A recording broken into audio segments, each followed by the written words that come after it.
to our podcast, just read it, okay? We're continuing our A Court of Wings and Ruin deep dive, where the stakes are high, the tension is higher, and our blood pressure rises with every chapter. At this point in the book, everyone is either planning a war, preventing a war, accidentally starting a war, or flirting in the middle of a war. Today, we're diving back into the chaos, questionable decisions, and emotional whiplash that these chapters have to offer. So tighten your Illyrian leathers, prepare to overanalyze every detail with us, and let's head back to Prythian. So we're doing chapters 14 through 17. In this set of chapters, we are finally back in the Night Court. We finally get a Rhysand and Feyre reunion that we have been begging for this entire freaking book. You know, all of the last 120 pages, which is considerably way too much Tamlin, 100 pages of it. We get some stare downs between Lucian and Amren, some interesting truths that we find out about Amren, which I love. And we finally get to see Nesda and Elaine after everything that happened in Highburn with the Cauldron. We get some war discussion in regards to the upcoming war and how they're going to start handling things. We get a meeting of the Fellowship in this book in a couple of chapters. So we are getting invitations sent out for the meeting of the Fellowship. That's what I'm going to call it because that's all it reminds me of through that whole thing. And we get some interaction with Nesda and get to see her come out of her shell just a little bit. Okay, so let's jump into chapter 14. They have officially winnowed to the townhouse in Valaris. Lucian is taking in all of his surroundings because obviously he has not been here before. He didn't even know this place existed. The first thing he says is, are those children laughing in the streets? Because that is like the last thing he ever expected to hear stepping into the Night Court is children laughing in the streets. Feyre wonders if Lucian, through all of this, knows that his first words were either save him or not. And she starts to wonder what her role is in this. And then she realizes, no, I am technically the highest ranking person in this room, because Rhysand isn't there. And so it is her call as the High Lady. She outranks her friends, and it was her call to make a decision whether Lucian was allowed to keep his freedom or not. So we see through these couple of chapters, Feyre realizing that now that she's the High Lady of the Night Court, things are a little bit different. Not a whole lot to how they were prior to this, but things are a little bit different than they were before. And that's where Feyre decides, well, I'm going to let him decide his own fate. We'll see what his first words are, and then we'll go from there. That's when Lucian says there are children laughing in the streets, and it is with utter surprise that he says this. Amren comes out of the sitting room. No one had seen her because she's so small, and she was just kind of tucked up in a chair. And she says that they do so at all after Hybern's attack is a testament to how hard the people of Valaris have worked to rebuild. So in one sentence, Amren has given Lucian a ton of information. One, that the city is called Valaris, which he's never heard of before. And two, there was an attack, but despite all of that, the city has rebuilt and is able to maybe not overcome it completely, but start to rebuild after what happened. And this is the first time Amren and Feyre are seeing each other after Feyre has become High Lady. And I actually love this little scene because Amren actually tilts her head, bows her head just a little bit to Feyre. The delicate female bowed her head as much of a gesture of obedience as a 15,000-year-old creature would make to a newly minted High Lady and friend. And Amren says, I see you brought home a new pet. And then Lucian bows at the waist, full on bows to Amren. Hasn't even bowed to Feyre, knowing that she's the High Lady of the Night Court. He definitely doesn't bow to Rhysand in a couple of minutes, but he full on bows to Amren. And then Amren adds, and he's already trained, I see. I just love Amren's snarkiness. Feyre then introduces Amren and Lucian. She does use Lucian's last name, to which he says, I don't use my family name, just Lucian will do. Amren then turns to Feyre and says, it looks like someone clawed you up. Lucian is still taking in everything around him, wants to know what this place is. Feyre says, this is my home. And she could see the details kind of sinking in for him one by one. The lack of darkness, the lack of screaming, the scent of the sea and the citrus, not blood and decay, the laughter of children, the greatest secret in Prythian's history. So she goes on to tell him this is Valaris, the city of starlight. And then he says, and you are the High Lady of the Night Court. And then We finally have Rhysand come in by saying, indeed, she is. And I love that Feyre's response is, my blood stopped at the voice that dwelled behind me, at the scent that hit me, awoke me, and my friends began smiling. So Rhysand has appeared behind her, and she just crumbles in front of him. Like, she has finally made it home to him. He was the final piece for her overcoming everything that she has gone through with the spring court and traveling to the night court. And finally, he is here and they're together. She just drops to her knees, face crumbling, broken noise cracking out of her, covering her face in her hands. He, of course, then kneels down knee to knee with her, pulling her hands away from her face so that he is able to kiss her, talk to her. And she says, and I beheld the joy and concern and love shining in those remarkable eyes. And the next thing he says is, my love. And then he says, go find somewhere else to be, to everybody else in the townhouse, and makes all of them go away so that he can rush Feyre upstairs, which is the reaction that we thought Tamlin would give her in book 2 after every time she came back from the night court. But instead, every time she came back, all Tamlin wanted to do was debrief her on what she saw in the night court. And that's immediately where her head goes. And she asks Rhys, do you want to go over what happened in the spring court? And he says, no, there are other things that I would rather do. And so he does carry her upstairs to their bedroom. But I think it's interesting because Feyre wants to know what happened and wants to know more. So she is actually wanting to have a conversation or kind of a little debrief, at least to an extent, to know what's going on, what's happening, what he's been doing, that kind of thing. So he does tell her that when the bond went dark, there was utter terror in his face when he talks about it, because that's how he felt. He thought she had died at that point. He says, by the time I got to the spring court, you'd vanished. Tamlin was raging through the forest, hunting for you, but you hid your scent, and even I couldn't find you. And she says, well, I didn't hide my scent. The Fae commanders had given us food laced with Faebane, so I didn't have powers. They were completely extinguished. I still don't even have full use of them. And he says, well, you killed them, right? It's not really a question, it's more of a statement. And she says, well, yes, of course I did. She then asks if Hybern has sacked the spring court. He says, not yet, but whatever you did, it worked. Tamlin's sentries abandoned him. Over half his people refused to appear for the tithe 2 days ago. Some are leaving for other courts. Some are murmuring of rebellion. And it seems you made yourself quite beloved. Holy even. They were rather upset when they believed he'd allowed Hybern to terrorize you into fleeing. And her response is essentially, good, but I suppose they'll learn soon enough that I'm well cared for in the night court. She asks about Ianthe and Jurian as well. Jurian has gone back to the king of Hybern, so there's not a whole lot that they know about him. Ianthe has gone back out to her temple in the spring court, and she isn't leaving it. Feyre had put things into her head that made Ianthe tell everybody that it was the Hybern royals that hurt her hand, but Rhys knows better. And he has Feyre confirm that it was actually her that did it and not the Hybern royals. She actually says, well, she fell all innocently. And he's like, yeah, it must have been some fall then. Cassian does let Rhys into his mind in that initial meeting when they're back downstairs before they came up. So Rhys does know what happened on the ice. He is a little butthurt that she declared herself High Lady and he wasn't able to do it. And her response is, well, was I not supposed to? And he's like, well, I've wanted to roar from the rooftops of Valaris from the moment the priestess appointed you. How typical of you to upend my grand plans. And she says it happened less than an hour ago.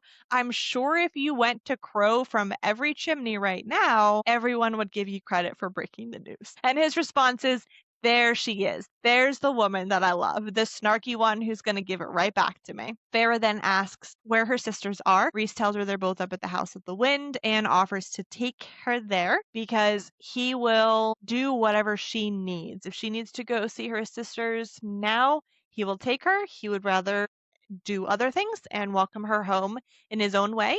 But if she would rather go to see her sisters, then he will take her to do that. They do start talking about Cassie and Azriel a little bit, that they are fully healed. Rhys says Azriel healed within a few days. Cassian's wings were complex in healing though, and the healer had to rebuild most of his wings. So he'll be fine. It's just taking a little bit longer for him. And we do find out in this set of chapters that he is still working to strengthen his wings. Because he flies Feyre back and forth to the House of Wind a couple of times because he needs to strengthen his wings more. Feyre asks where he was because Moore said that he was far away whenever they come to get her. And Rhys says, I'm sorry I wasn't here. And Feyre says, no, that's not the reason I'm asking. I'm asking because I want to know what you were doing. And he says, well, I couldn't very well let you do all of the work, undermining our enemies. And Feyre's just like, you're ignoring the question, you're evading. Where were you? So she's putting on a little bit of her high lady voice right now. And he says, well, with Az only recently back on his feet, I took it upon myself to do some of his work. And she's like, such as? Because he's still avoiding the question. And he says, don't you want to comfort your mate who has missed you terribly these weeks? Because he doesn't want to tell her because he knows she's going to be upset with him. And she says, I want my mate to tell me where the heck he's been. Then he can get his comfort. And he says, cruel, beautiful female, which I love it when he calls her that. And finally, he says, I was on the continent at the Human Queen's Palace. And she's like, you were where? Technically, I was flying over it. I wasn't actually there. And then she's like, you went alone? And he says, despite what our mistakes in Highburn may have suggested, I am capable of. And then she cuts him off. So you went to the human world, to our enemy's compound, alone. And again, he pulls his sanctimonious bullcrap. I'd rather it be me than any other person. So then she wants to know why. Why would he risk himself? What was so important? And he says, it has been quiet on their side of the sea, and that bothers me. Since Highburn, we've heard nothing. No whisper of armies gathering, no allies, human allies being summoned. So I thought to see for myself why that is. I had just neared the edge of their territory when I felt the bond awaken again, and I knew the others were closer, so I sent them. He does say he wanted to be the one to bring her home, and she says, of course, you do love your dramatic entrances. She does then lower her shields for him to enter her mind so that he can see what has happened. He tells her that he missed her, kissing her face, missed your smile, your laugh, yada yada yada. And he then gives her a choice. She can go take a bath because she's been traveling, surviving, more like it, for the last week and a half. She teases him while she's in the bath and he's just standing there watching. And then they do finally get their reunion. I do think it's funny though, because she gets in the bath and this bath is not as big as the one in the cabin. So it is just a normal sized bathtub. So therefore it is not big enough for two. And Ferris says, too bad, there isn't enough room in the tub for two. And Rhysand's immediate response is a design flaw and one I'll remedy tomorrow. Next day, I'm going to fix that issue. So like I said, then they do get to have their reunion and fully enjoy having themselves together again. And every moment that they are together, it is making their mating bond kind of come out from hiding. Because after Highburn, Feyre was able to hide it down within her. And it wasn't as visible to the Spring Court. Their scents were still mixed. And that's where she had talked about in the first set of chapters that once it became noticeable that Rhysand's scent wasn't dwindling, she would have to leave the Spring Court at that point, because then they would realize that the bond wasn't actually broken. So now that they are actually together again, she is able to get it so that it is showing brightly, brilliantly through both of them. And I love how they finish this chapter because yes, Rhys says, I miss you every second, every breath, but I also missed talking to you and laughing with you. Yes, I missed having you here physically, but I missed having you as a friend even more. Then they go up to the House of Wind to see her sisters. Rhys tells her that they had been living in the house since they'd arrived after Highburn. They'd kind of kept to themselves, didn't ask for anything, ask for anyone. Cassian's pretty much the only one out of the inner circle who's actually gone up to talk to them. And it's more or less to battle with Nesta, because that's what ends up happening every time they're together. So Vera does come down with Rhysand. They have exchanged rings, so they're both wearing their rings, which I love. And I'm going to mention her ring again. This is the one that she'd got from the Weaver, because we're going to talk about it later. The star sapphire sky bright against the silver band. And then Rhysand has a simple silver band on his finger. So they come downstairs. Rhysand had given the command for everybody to come back to the house. So Asriel and Cassian are just kind of sitting off to the side. Lucien sitting off by himself, but being monitored by the Illyrian warriors. And Feyre realizes that crap, she forgot to get Lucien clothes or a bath because he's still on the same clothes that he was wearing. However, he was able to wash his hands and face, so he is at least slightly cleaner. But they come downstairs and Farah's not quite sure how to react or what to do in regards to Lucian. And so Reese steps in a little bit. He wants her to kind of step into her shoes as a high lady, but there are instances where she's not quite ready to do that or isn't sure how to do it. So he does say, I assume Cassian or Azriel has explained that if you threaten anyone in this house, this territory will show you ways to die you've never even imagined. And she thinks that Lucian had been her friend. He wasn't her enemy now, not entirely, but she's still not quite sure what their relationship is or what it should be. Reese continues, but I can understand how difficult this past month has been for you. I know Farah explained we aren't exactly as rumor suggests, but hearing it and seeing it are two different things. And I love the way he words this because we're going to find out in a little bit that Lane is not in a good place mentally, emotionally, whatsoever. She's nowhere close to where she was in book 1 and 2 prior to going into the cauldron. So I love how Rhysand words this because he says Elaine has been cared for. Her participation in life has been entirely her choice. No one but us and a few trusted servants have entered the House of Wind. He goes on to start talking about how he was in love with Feyre long before she ever returned the feeling, and that he'll say this only once. I suspected Feyre was my mate before I ever knew she was involved with Tamlin, and when I learned of it, if it made her happy, I was willing to step back and let her marry Tamlin instead. He says, I was willing to lose my mate to another male. I was willing to let them marry if it brought her joy, but I was not willing to let her suffer, to let her fade away into shadow. And the moment that piece of crap blew apart his study, the moment he locked her in that house and his wings rip open at this point, because we talk all the time about Rhys's anger showing in his wings and his claws manifesting. And not that he's unable to hold his anger back, but he wants Lucian to understand how angry he still is because of what Tamlin and therefore also Lucian did to Feyre in the Spring Court. So Rhys bares his teeth and says, my mate may one day find it in herself to forgive Tamlin and forgive you, but I will never forget how it felt to sense her terror in those moments. Because if we remember, when Tamlin blew apart the study and when he locked her up, the bond between them was still super strong because they had the bond and the bargain.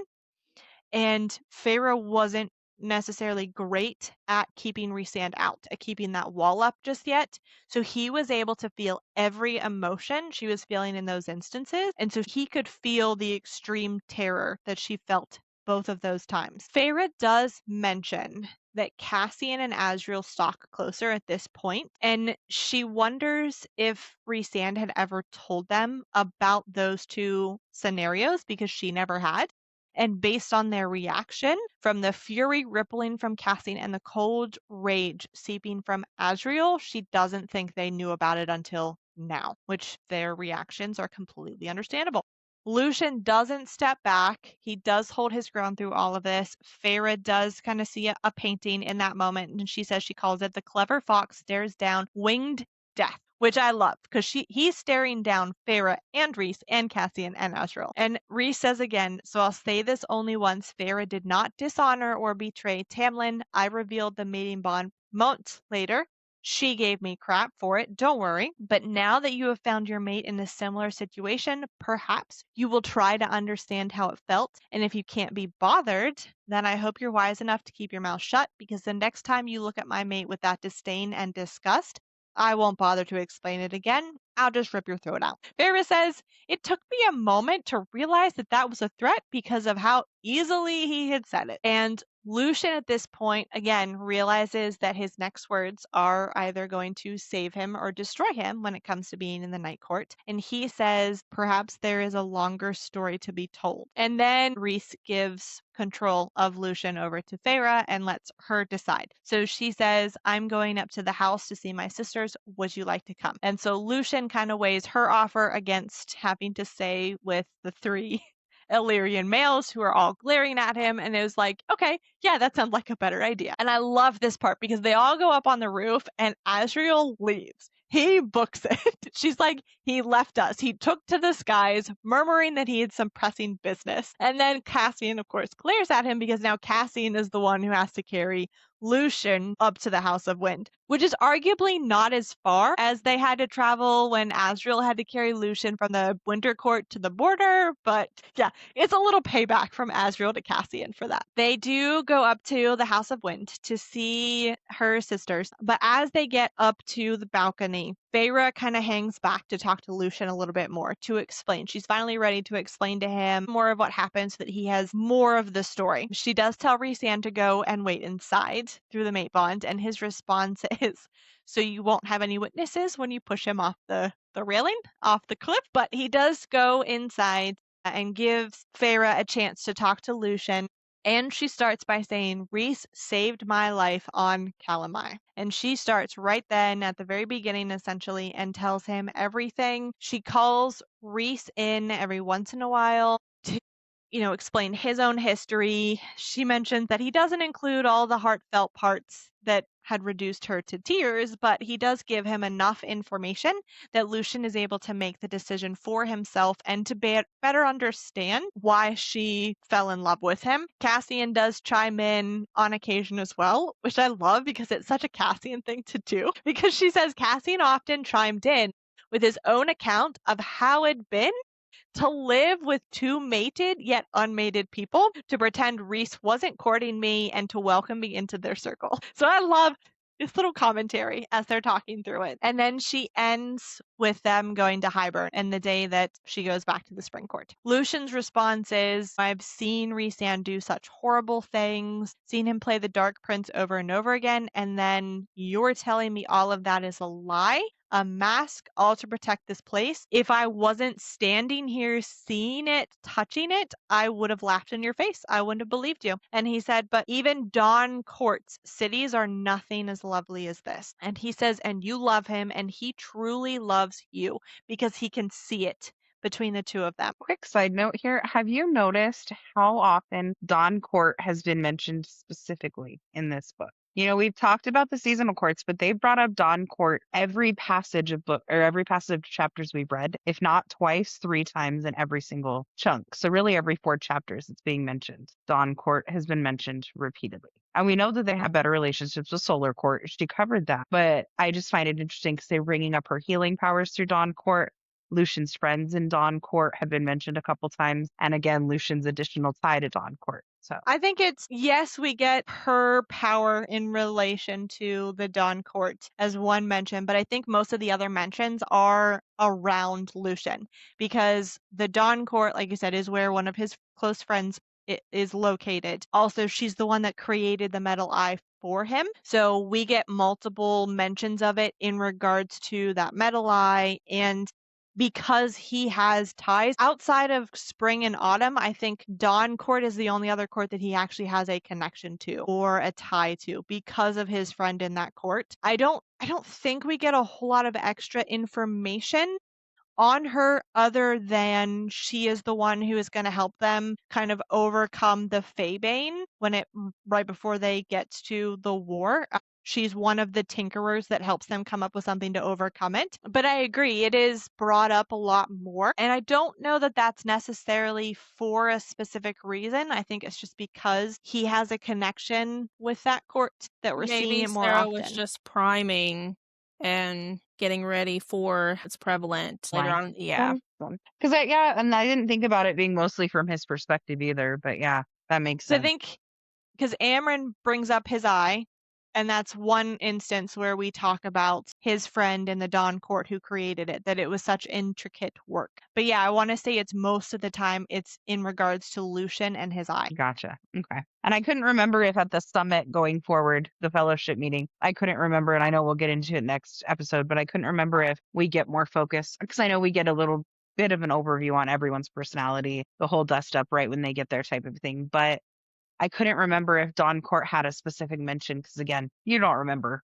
bits and pieces of everything you read the first time. So I was kind of curious if that was leading to something or if it's maybe like future book reference. Who knows if we're getting more on Lucian come October, January, that sort of thing. Yeah, because we also get it mentioned that friend being a possible, how is it? So it's actually with the Hybern Royals a couple chapters ago. Branna brings up, does Elaine have competition with your friend in the Dawn Court as well? So that's also in right. I forgot about regards that one to too. Lucian. So yeah, I want to say, other than talking about her healing powers in regards to Dawn Court, most of it is all in regards to Lucian. So yes, it could be we get more from Dawn Court in the next coming books, or something in regards to Dawn Court, because there isn't a whole lot other than we do find out, later on, Lucian's going to become an emissary for the Night Court to other courts, and one of the courts he does visit prior to the war is the Dawn Court. Okay. And we don't get a whole lot of information on his visits, but that could be it. Interesting. Okay. I don't know. But we don't get a reference to the Dawn Court in other books. Another court, but not the Dawn. Yeah. Okay. And that was what I was wondering, if it tied in down with the Crescent City line or not. So No, not that I can remember, but we may be able to find a way to tie it to it, because no, us finding a link between one thing and another. right? We're so good at that. No.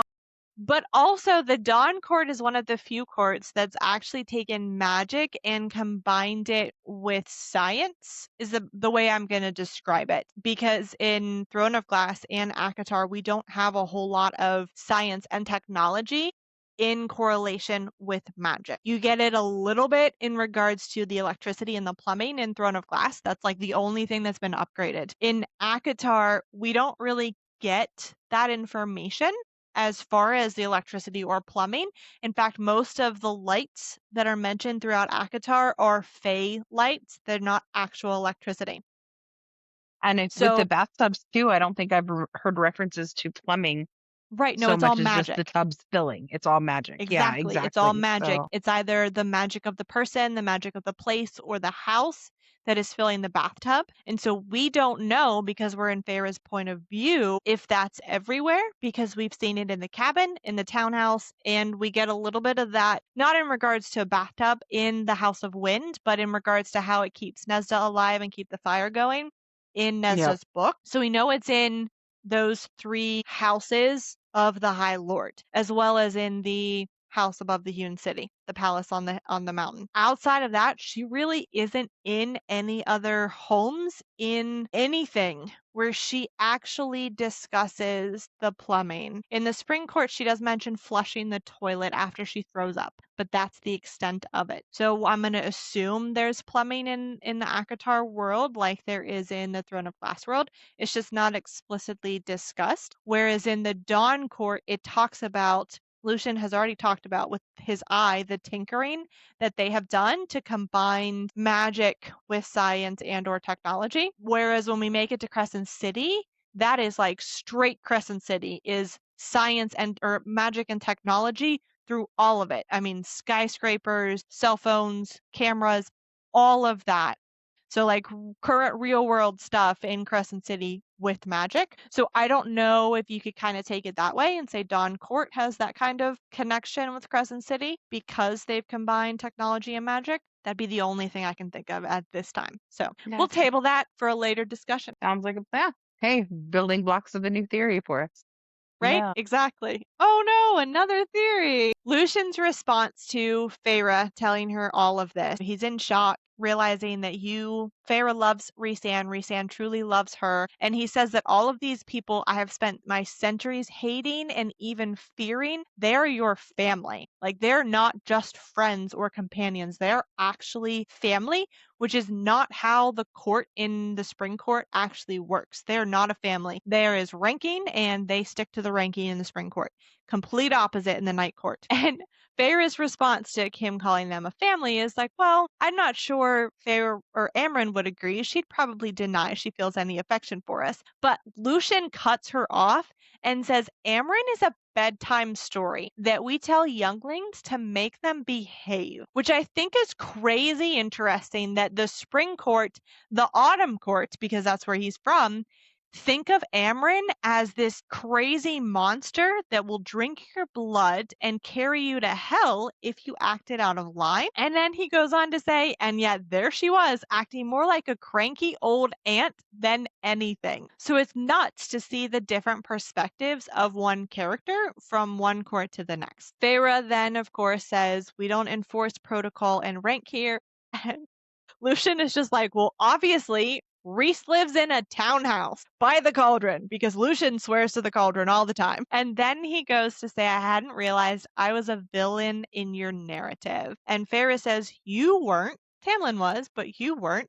You just didn't help as much as you should. Feyre then gives him kind of like a peace offering and says, Elaine doesn't know anything about you, only the basics of what Rhys has given her. And I'm going to compare Rhys and the Night Court to Tamlin, Ianthe, and the Spring Court because Tamlin and Ianthe tried to poison Feyre's mind against Rhys and the Night Court through the whole second book, beginning of the second book. They had nothing but negative, bad things to say about Rhysand. When everything's flipped, Rhysand tells Elaine about his enemy, and all he says is he is a High Lord's son serving in the Spring Court, and he helped Feyre under the mountain. That's it. He sticks to the facts and doesn't include any of her personal beliefs or opinions in his description of Lucien. Complete opposite from Tamlin and Ianthe. We find out that Rhys had given Nesda and Elaine a suite, a set of connecting rooms so that they're able to have their own rooms but also be together, and that the family library is where Nesda often is because we find out Nesda is a reader and that she actually loves romance books. So she is a girl after our own heart. That's where they do find Nesda when they first come up to the House of Wind. Feyre does mention that they find Nesda in a very un-Nesda-like position. She is casual and relaxed, sitting in an armchair with a book on her knees. So completely opposite of the way Nesda has looked in the past from Feyre's perspective. She was perfectly content to be alone. And she's going to compare this to how she sees Elaine in a couple of paragraphs because it is a complete opposite. Nesda is perfectly content to be alone. She does mention that Nesda was beautiful as a human, and now she was devastating in her beauty as a High Fae. There isn't a whole lot that happens with Nesda. Obviously, Nesda is super combative because that's her personality. She says, you're back, and then looks to Cassian and says, what do you want? Because usually when he's there, they fight. That's just their love language. And Feyre says, at least immortality hasn't changed some things about you. Nesda asks if there's a purpose for her visit or she can go back. Can she go back to her book? And Feyre says, well, I just wanted to check in with you. You're my sister. I care for you. I wanted to make sure you're okay. And Nesda kind of goes on a little rant. What do I care? I get to be young and beautiful forever, and I never have to go back to those sycophantic fools over the wall. I get to do as I wish, since apparently no one here has any regards for rules or manners or traditions. Perhaps I should thank you for dragging me into this. And then she goes on to say, but it's not me who you should be checking on. I had as little at stake on the other side of the wall as I do here. Elaine will not leave her room. She will not stop crying. She will not eat or sleep or drink. And at this point, Rhysand gets a little frustrated because he has tried to be very accommodating for them and give them anything that they need. Continually ask if they need anything. And he says, I have asked you over and over again if you needed something. And Nesda's response is, why should I allow any of you to get near her? It's no one's business but our own. So essentially just her and Elaine's business. Maybe Feyre's business, but that's about it. At that point, Feyre says probably the last thing she should say in this instance and says, Elaine's mate is here. And Nesda goes completely white with rage. He is no such thing to her. Don't you bring that male anywhere near her, or and then Cassian cuts her off and is like, you'll what? Nesda, what will you do? And this is where we kind of find out that Cassian has been encouraging or pushing Nesda to train with him, to do some fighting with him, or use her powers, because we know she has powers. We just haven't seen them yet. So he says, you won't join me for practice. You sure as heck aren't going to hold your own in a fight.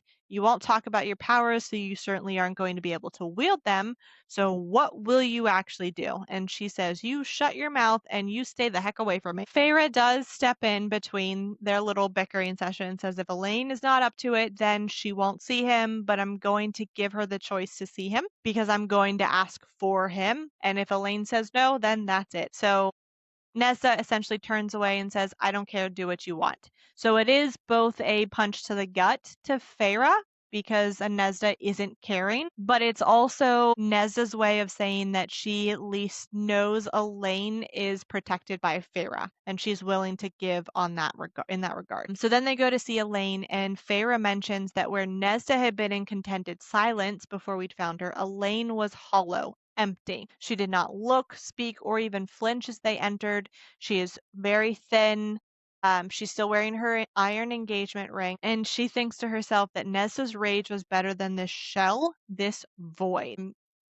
Elaine kind of talks back to Feyre. She doesn't say a whole lot. All she says, I want to go home. Feyre says, I know. Elaine says, he'll be looking for me. Feyre says, I know again. She says, we're supposed to be married next week. Feyre says, I'm sorry. And Elaine says, everyone keeps saying that, but it doesn't fix anything. Rhys asks if they can get Elaine anything, and Elaine's response is, I just want to go home. Lucian, however, did not stay back like he said he would. He has actually come to the door and seen the entire interaction between Feyre and Elaine, and there is complete and utter devastation on his face. That Elaine had always been gentle and sweet, and I had considered it a different sort of strength, a better strength to look at the hardness of the world and choose over and over to love and to be kind. She had been always so full of light. And I love the way that Feyre describes her there because we talk about Elaine being kind of boring, kind of ditzy, but Feyre sees her completely differently.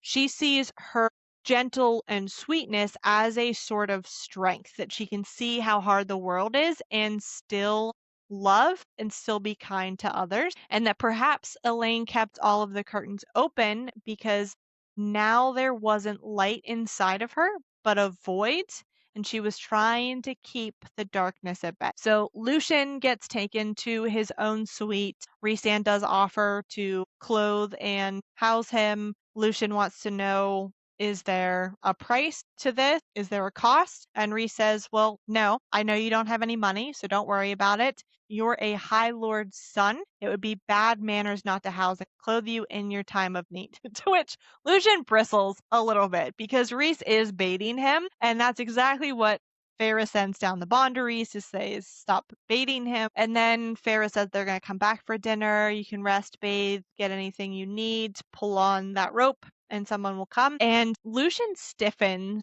at her response, not at the words, but at the tone, because she is being a hostess, which is not something we saw her doing that at the beginning of this book in the Spring Court because that was the mask she was wearing, but she never did that in book 2 in the Spring Court.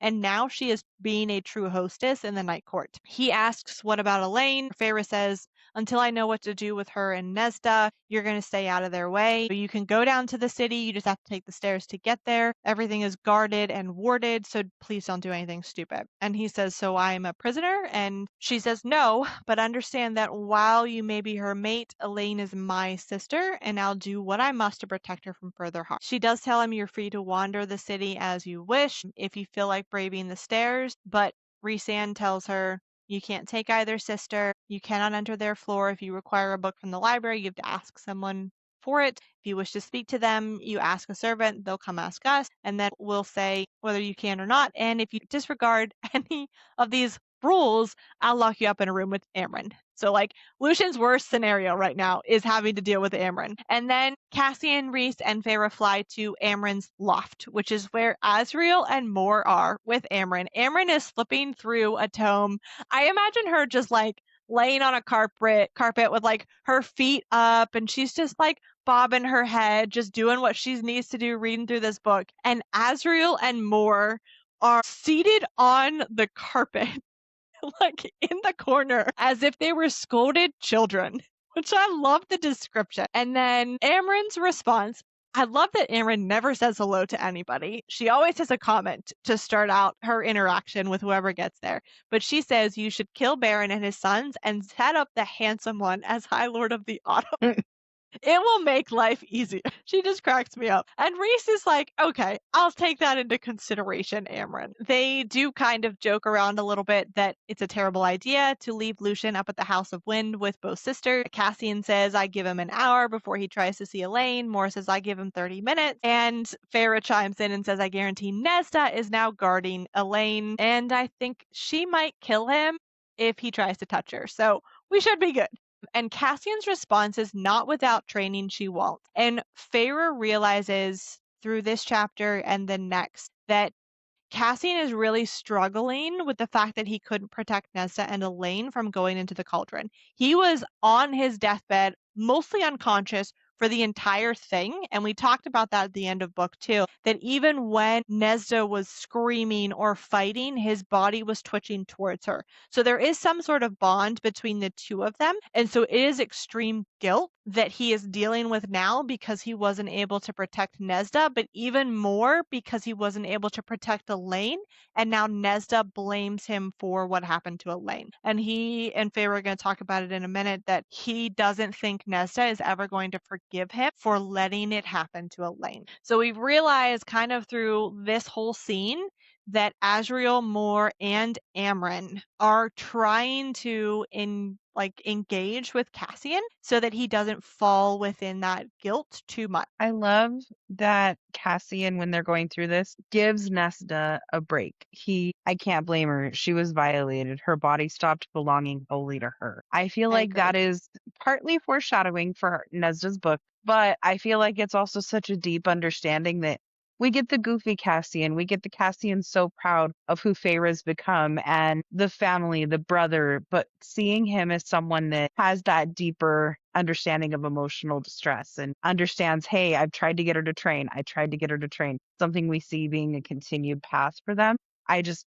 love that even this early on, he was still open to whatever emotion she needed and understood who she was as a person or Right. the And emotional need she I had to think be. we talked about that a little bit when Feyre first came to the Night Court and started training with Cassian, that there were things that Cassian would say, thinking that she needed to either talk about it or deal with it or fight out those emotions. And so I think we see a little bit of that side of him there. And I agree. I like that we continue to see it with him and Nesda because Farah isn't being mean in regards to Nesda, but she also isn't always, well, she is more or less protecting Nesda, and Cassian is the only other one who is protecting her as well. Everyone else has just decided Nesda is mean, essentially, like we did at the beginning of the books as well. They don't like her because of what she did or didn't do when they didn't have any money. And so they've kind of written her off, whereas Cassian hasn't. He is still trying to understand where she's coming from, why she's feeling in certain ways. So I agree. I like that he's trying to understand her and give her a break. Okay, so this is where we start discussing the war and the book and what is to come next. That the book, now that both halves have been put together, it has a tendency to talk. It does then start talking and trying to talk to Feyre, and which Amren just tells it to be quiet, you odious thing, which I think is so funny because then Feyre asks, well, what does it say? And Amren's response is utter nonsense. It just likes to hear itself talk, like most people currently cramping up my room, my apartment. Cassian's response, because we get back to the joking Cassian, is, did someone forget to feed Amren again? Like she's the house pet. To which she turns to Rhysand and says, is there a reason, Rhysand, why you dragged your yapping pack into my home? So then this is where they confirmed to Feyre that the information she brought was the confirmation from the information that they had already started to gather. So it was kind of the last piece that they needed before they started making decisions in regards to the war to come. They talk about Hybern and how they've been trying to undermine Hybern and Hybern's possible allies while Feyre has been away. And one thing that Rhys looked into was, is there anything happening in Hybern that they'd be able to exploit? And they find out that no, there isn't, because the king of Hybern has made his people sheltered. He hasn't explored trade routes. So the people, now that they don't have the human slaves, after the war 500 years ago, they are living in poverty, having to do things on their own. Their money is dwindling, and the king has let them and encouraged that feeling of that sense of righteousness that they shouldn't have to do it this way. So they kind of look at the years before the war as the golden age when they had humans there to do their bidding, and current age as the dark age when they have to do everything themselves. So that means that the Hybern kingdom is all for this war. They don't care how many people it's going to take. They don't care how much money. They see this as liberation. They are liberating the High Fae across Prythian and the other continents and bringing the humans back to be their slaves so that they are back in their golden age. They do talk a little bit in regards to the 3 areas where Feyre learned allies might be coming to Hybern's aid. And those areas are Valahan, Montessori, and Rask. Valahan has the numbers, Montessori has the money, and Rask is large enough to have both. So what they've done is that they've gone into each one of those territories, planted both lies and truths about Hybern, and it has them kind of raising their hackles, raising their defenses, because now Rask isn't sure if Valahan is going to attack them or vice. So they're pitting these other territories against each other so that they focus on protecting themselves and don't have a chance to come to Hybern's aid. Because as long as they're just not in the war, then at least Hybern, or at least Prythian, doesn't have to fight against that. They do talk about Miriam and Draken, that they might be able to assist in this war, and that Azrael has looked for them and hasn't been able to find them. On the island that they apparently went off to, it is now abandoned. There's nobody there. And that's probably because the King of Hybern knew that that's where they landed, or at least the Cauldron would have known, because when Miriam died, and this is where we get a little more information on Miriam and Draken. When Miriam died, a spear through her chest during the last battle at the sea, she bled out while she was carried to safety, but Draken knew a sacred hidden island where an object of great and terrible power had been concealed, an object made by the cauldron itself, legend claimed. He brought her there to Scritia. Use the item to resurrect her, make her immortal as you were made. And so it was on that island that they stayed. So if the cauldron knew to trace that item to where Miriam and Draken lived, that's probably why they left, so that they couldn't be traced by Hybern. Did we ever get, and I may have missed it, was Draken ever named as Miriam's mate? Yes. Because if that goes with the baby theory we were talking about mates shouldn't be common, but they are with all the sisters.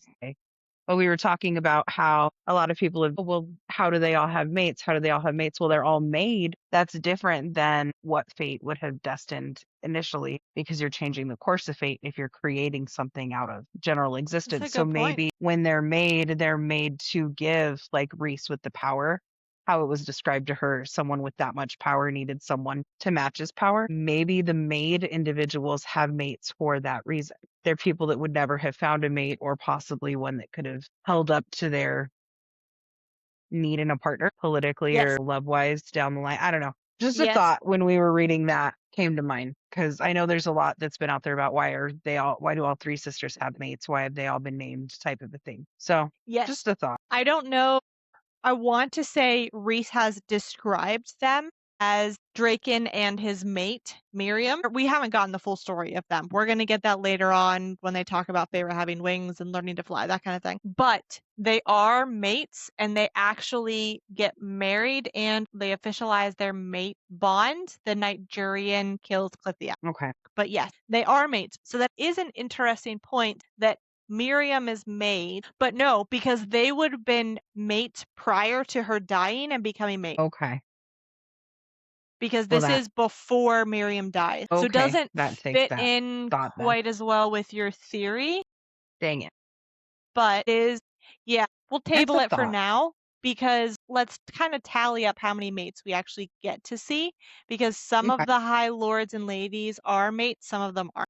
They do talk about Hybern wanting to claim Prythian, not just to clear a path to the continent, but also to make an example of what happens to the High Fae territories that defend the treaty. That's why they want to take on Prythian first. They talk about how many allies they do and don't have. Reese says they don't have as many as they had hoped, but what they're going to do is, well, they talk about the reason why they don't have as many allies as they'd like. And part of that reason, they think at least, is because when the treaty happened and all of the High Fae had to be kind of squished up into Prythian, none of the High Fae was allowed to be in the small human section below the wall. So when they got pushed up and had to allow the human section at the bottom of their island, their continent, they had to rearrange some of the territory lines of each court, and the Night Court gave the least amount of land up when that happened. So they talk about maybe not giving up more land, as well as not sharing in Valaris and the wealth that they have in their territory, or that's partially to blame in allowing other courts in Prythian to not grow a stronger relationship between the Night Court and themselves. They do talk about the human queens because they're not quite sure what's going on with them. Rhys said a couple chapters ago that he was over there because they are so silent, and that's surprising to them because we know at the end of the second book that they made a deal with Hybern to become immortal by going into the cauldron. So what's odd is that after that scenario, you would assume that all of the human queens are now, well, those 4 are now immortal. They're now Fae. So you'd think that they'd be rallying their armies to send them to Hybern to help them stomp out Prythian. But that's not what's happening. And so they're not sure if Hybern is there or what's going on because no one can get into that palace to find out for sure. And it drives them mad that they're not able to get in there. And then they talk about the wall and how the 2 Hybern royals, Branna and Dagden, had been sent to the Spring Court to survey the wall. And the reason they were doing that is because they were going to bring the cauldron to those holes on the walls to be able to examine those holes and see if the cauldron could figure out how those holes were created and then expand them from there, which is odd. And Feyre realizes the cauldron should be able to bring the wall down on its own. And so because they're looking for holes in the wall for the cauldron to examine, it makes them believe that there is something wrong with the cauldron or that something has happened to cause the cauldron to either not have its full potential as far as magic, or it doesn't want to work for the king the way it has in the past. We don't know for sure. We'll find out a little bit later. So they decide that if he's going to try and exploit the tears in the wall with the cauldron, they need to find a way to fix them before he can. That's what Amren is looking in the tomes for. Why she wants other people to go into their library to try and find a way to fix these holes in the wall. Feyre asks if she, because she was made, might have a better chance. Amren says, yes, potentially, but your sisters, because her sisters were created by the cauldron, they may actually have a more direct link to the wall and would have a better chance of being able to fix it. Feyre's initial response is, I'm not going to make them do that. And then she kind of realizes why she wouldn't let them. Like, why? Why do you need to protect them so much? Because this is your whole world that you're talking about if you don't get the wall fixed. She says, I asked them to help once, and look what happened. I won't risk them again. To which Amren responds, you sound like Tamlin, which is the wrong thing to say. Wrong thing to say. Moore is the one who comes to her aid and says, don't you ever say that sort of bullcrap again. And then she goes on to say, if you're cranky because you're hungry, then tell us. But if you say anything like that again, I will throw you into the Sidra. And Amren says, I'd like to see you try. And Moore just gives her a little smile. Amren then slides her attention to Feyre and says, we need your sisters, if not for this, then to convince others to join us of the risk. Since any would-be ally might have some difficulty believing the Night Courts after so many lies, the sisters can explain to the other High Lords what happened to them, what Tamlin let happen to them, to try and bring those other High Lords to their side and the side of the humans. Feyre does then say Amren is right. I need to at least ask my sisters if they have any sort of power and if they're willing to do this. I will ask them. I won't force them, but I will ask them because it's always been about choice between her and Rhys, because Rhys is big on choice. She does realize that Rhys has been quiet through this whole exchange between her, Amren, and Moore because she needs to sort it out herself. She needs to figure out how to deal with both of them, not only as a family, but also as their High Lady, which is a completely new rule for her that she's still trying to figure out. Amren then says, if you want to convince your sisters, they need to get out of the House of Wind. Being cooped up never helped anyone. To which Rhys makes a stupid comment and says, I'm not sure Valeris is ready for Nesda Archeron. And that gets Feyre's hackles up and says, my sister is not some feral animal. And this doesn't cause a rift between Rhysand and Feyre, but it creates something that they don't have a chance to talk about because they're consistently with people for the rest of this day. But it does kind of create an uncertainty between the two of them because Feyre is essentially using her high lady voice on Rhysand, and he's not quite sure how to take it. He said something stupid that he shouldn't have said, but she's also a little too defensive of her sister. Feyre says she's going to ask Nesda if Nesda is willing to help, or at least try. Moore asks, what about Elaine? Feyre says, I don't know if she'll be ready to be around people because she's supposed to be married next week. Amren's response is to grumble and say, yeah, we know. She keeps saying that. And Feyre gets her hackles up again and uses her high lady voice on Amren and says, be careful. And Amren is kind of surprised that she got the voice as well. But Feyre's using it on everybody today. The only two who are actually keeping quiet are Asriel and Cassian through this whole thing. Smart men. And then Feyre kind of pulls focus off of the tension and says, so we need to patch up the wall before Hybern uses the cauldron to break it, fight this war before any other territories join Hybern, and eventually get the cauldron itself. Anything else? And Rhys says, no, I mean, other than finding a bigger force, not just a force of the Night Court, but other allies. We need other allies in this war. And that's when he mentions that tomorrow he's going to send out invitations to every High Lord, that they're going to meet in 2 weeks to discuss the war and the consequences. So our final chapter for this episode is a little discussion between Cassian and Feyre in regards to Nesda, but then it is an actual dinner with the inner circle as well as Lucian and Nesda does show up. Feyre has Cassian fly her up to the House of Wind because Cassian, he needs to build up his muscles in his wings again. That they had stayed in Amren's apartment for a while, and so they only had time to make it back to the house to change before they headed back up to the House of Wind so that they can have dinner with Lucian and Nesda. She does get to see Nuala and Caradwyn. They do help her get changed for dinner. She's very excited to be able to see them again. They're happy to see her, that she's back. But because they're there, she does not have a chance to talk to Rhysand about what happened in Amren's apartment. That he isn't actually angry, but she'd felt him carefully watching her the last couple of hours, and that she felt it strange to look at him. That she had challenged him before, but not as a high lady and not with that tone. So it's something that they're going to have to discuss themselves one-on-one later on, and we're going to get into that, I think, next episode. But she does end up flying up with Cassie instead. So Feyre does bring up Nesda, talks to Cassian a little bit about it, asks, would you use her somehow to help fix the wall? And he says, yes, not just for our sakes, but because she needs to get out of the house. She needs to. And then he cuts himself off because he doesn't want to say it, but he says she'll destroy herself if she stays cooped up in there. And we get Rhysand talking a little bit in book 2 about how Amren is the one who helped him develop his powers, because if you don't develop that kind of power, you will go insane.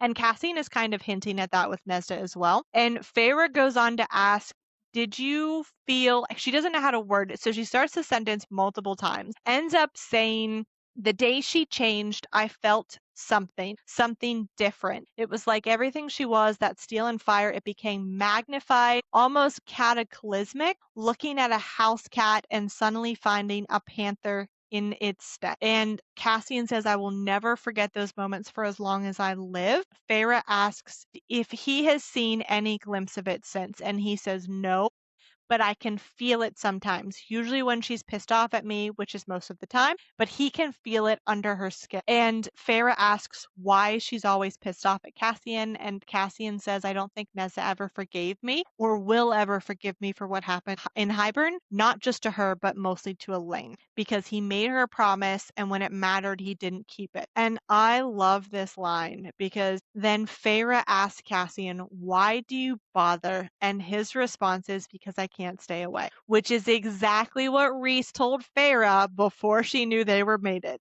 So we know there's some sort of connection between Cassian and Nesda. We just don't know the extent yet. So they all get up to the House of Wind. Everyone is there except Elaine. The inner circle, Lucian and Nesda are all there. I love that Farah specifically mentions the attire that everybody is wearing because Cassian and Azriel are in their fighting leathers, their Illyrian leathers, like usual. Rhys is in his black outfit, like usual. Amren is in her usual gray. And Moore is in her flowing red gown, like usual. Farah has decided to be not as casual as the Illyrian warriors, but not as dressy as Moore. So she has Illyrian pants on, but a nice, like, flowy white top and some simple shoes that Cassian was looking at multiple times as they were flying up, which I love because she finally makes him tell her why he keeps grunting at her, and it's because of her footwear. They're embroidered slippers that she's wearing, and so they're not ideal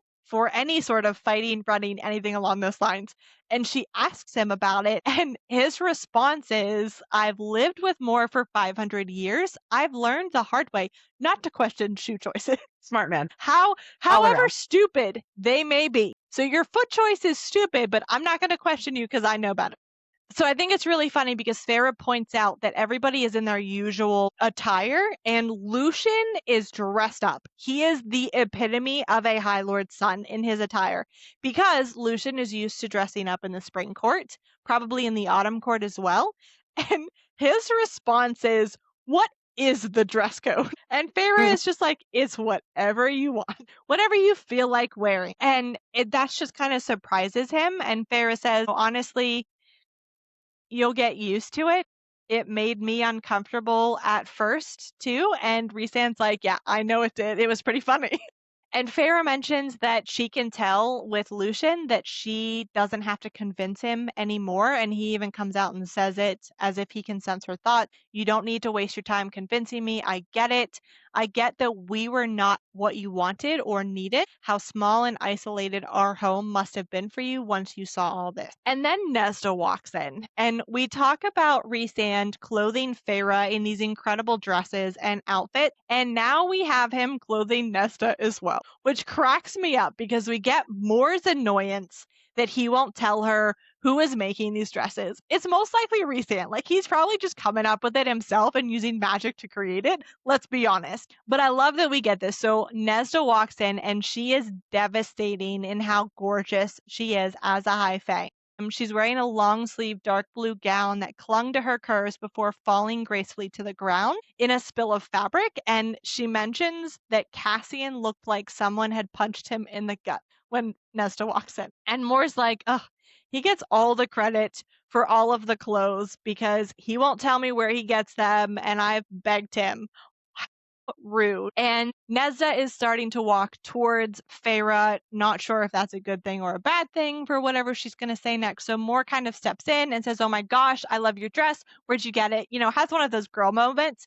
And Nesda is not here for it. She is not interested in becoming BFFs with Moore. Moore says it's a good thing we're not the same size, or else I might be tempted to steal that dress from you. Cassian mutters likely right off of her, which he wouldn't have minded anyway. And then Nesda responds with, fortunately for you, I don't return the sentiment. Because Moore's dress is revealing, because that's her choice, and Nesda's dress is not. They're very opposite in their attire. And of course, Azriel coughs into his wine at Nesda's comment. Because Nesda has the same snark that Farah has, she's just a little bit more blunt, a little bit more rude when she delivers the line. And Moore's response is, I think we're going to need a lot more wine for this. So they all sit down at the table, and it's really funny because Lucian ends up having to sit at the head of the table, and he is so uncomfortable with it. He asks Rhysand, why aren't you sitting at the head of the table? And he's like, because I didn't want to. Why should I? Because it's such an informal dinner. Amren sits across from Nesda and he tells her, you're a real piece of work. Whether that's a good thing or a bad thing, we're not really sure. And she does it while she's swirling a goblet of wine, watching Nesda like a cat with a new interesting toy. And Nesda's only response is, why do your eyes close? And there is such blunt honesty, curiosity, need for explanation, no fear. And like, no one else in the room has moved. Everybody froze. Half of them aren't even breathing in this little exchange. And Amren angles her head and says, you know, none of these busybodies have ever asked me that. And Nesda just waits to find out what she's going to say. So Amren says, they glow because it was the only part of me the containment spell could not quite get right, the only glimpse into what lurks beneath. And Nesda, being Nesda, only says, well, what's beneath? None of the others spoke. None of them moved. Lucian, still by the window, had turned a sheet of white paper. And Amren again says they never dared to ask me that either. And Nesda says, why? Amren, of course, responds with, because it's not polite and because they're afraid. And Nesda just holds Amren's stare, doesn't flinch, doesn't balk or back down. And Amren finally says, we are the same, you and I. Feyre says, I wasn't sure I was breathing through the bond. I'm pretty sure Rhys wasn't breathing either. Amren goes on to say, not in flesh, not in the thing that prowls beneath our skin and bone, but I see the kernel in you. You did not fit the mold they shoved you into, the path you were born upon and forced to walk. You tried and yet you did not, could not fit, and then the path changed. I know what it is like to be that way. I remember it even if it was a long, long time ago. And Nesda, after staring at her for a few heartbeats, simply says, I don't know what you're talking about. And Amren just smiles and says, when you erupt, make sure it's felt across worlds. Rhys then attempts to shatter the tension in the room by saying Amren, it seems, has been taking drama lessons at the theater down the street. And Amren starts to say, I mean it to Rhysand. And he says, well, I'm sure you do, but I'd prefer to eat something before you make me lose my appetite, because they don't want to consider what is prowling under Nesda's skin at this point. They want to eat instead. So they do finally, Feyre, I do think it's funny, says that Azriel is the only polite one. And of course, Mor and Cassian are aghast at that comment. And Feyre's like, don't even try to pretend that it's not true.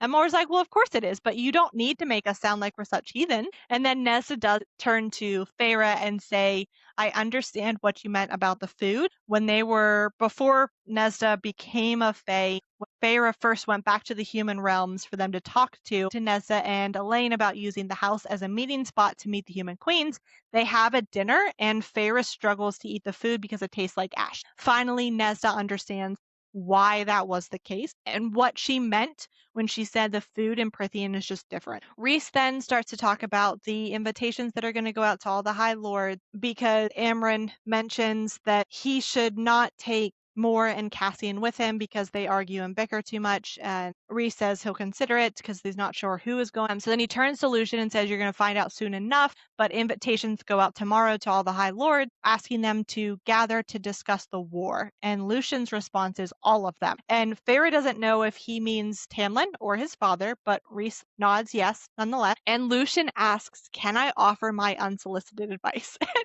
Rhys just smirks and says, I'm pretty sure you're the first one who's ever actually asked to give it, and usually people here just give it. So yes, by all means, let's hear it. Advise away. And Lucian says, I assume Feyre is going. She says yes. He asks if they are planning to hide her powers, and no one responds. Rhys says, I was going to discuss that with her, with my mate, but are you leaning one way or another? And Lucian says, my father would likely join with Hybern if he thought he stood a chance of getting his power back by killing you. So they discuss that Lucian's brothers saw her do magic, that they might think the flame actually came from Lucian instead of from her, but the ice had actually come from her. So they may or may not have realized that it was her having powers. We're not sure yet. But Lucian says that is something that you need to find out before you plan for this meeting, because Baron, his dad, Eris, and his other brothers will use that information to either convince others one way or another, or they're going to use that to control the meeting or use it to their advantage in some way. So you have to figure that out first. Rhys then says you and Azriel should talk tomorrow to discuss further things in regards to that, because Lucian is, one, a High Lord son of the Autumn Court, but he's also the emissary of the Spring Court. And Feyre even mentions a couple paragraphs later, I wasn't sure, none of us were dumb enough to ask him about the Spring Court and whether he thought Tamlin would join, but At some point at another time, she may have to ask him one-on-one what his thoughts were in regards to Tamlin and the Spring Court. So at that point, she realizes that Rhys is kind of contemplating something and he's steeling himself for whatever big reveal he has to reveal next, to which she says, whatever plans he had decided not to reveal until now, and even as my stomach tightened, some sort of thrill went through me at that clever mind at work. So she just loves every part of him, which I think is so imperative with a couple. And he says there is another meeting that needs to be had and soon. And that's where we end the chapter. So we'll find out what that meeting is in our next episode, but it's going to be good. Drama-filled meeting. We'll just put it that way. I like that we're seeing more of Amren's personality and how she fits in, because I think I talked about it a little bit in book 2 in one of our episodes, that Feyre was the only one who actually mentions hanging out with Amren. And I think we see that kind of continued in this section where Asriel and Mor are there, but they're not hanging out with her. They're off to the side like scolded children. But Feyre has actually taken the time to hang out with Amren to build a relationship.